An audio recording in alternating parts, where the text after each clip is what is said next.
So guys, this is Dance and meron na pala akong YouTube account, and for today's video, mag-unbox tayo ng Apple MacBook. So I've got my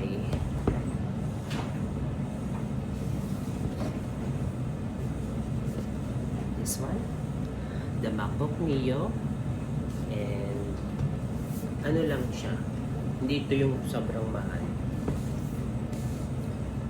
So first time kong mag-unboxing ng Apple products. Apple product.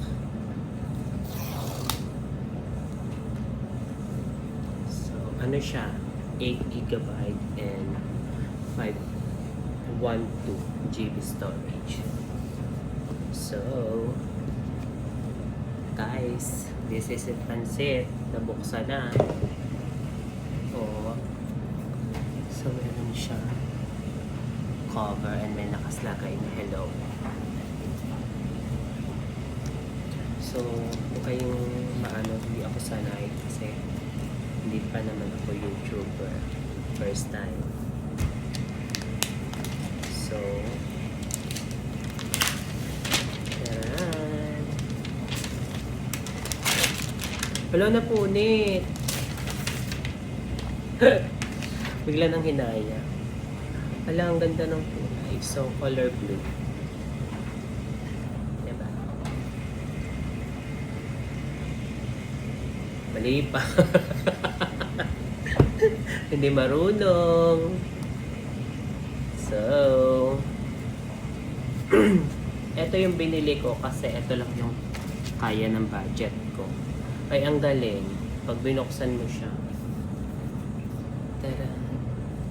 Medyo mahirap din pala pag gumagalaw-galaw yung camera.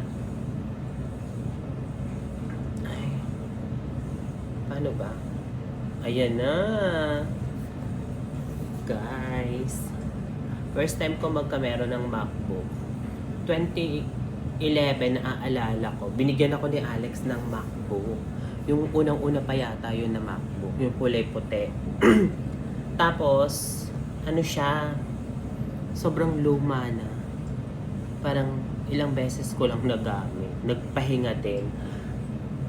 Naaalala ko, nasa akin pa yun. Hindi ko lang alam kung tinapong ko na or what. Kung saan na siya napunta. So, guys, this is it, pansit. Meron na akong MacBook. So, gagamitin ko siyang pag-e-edit.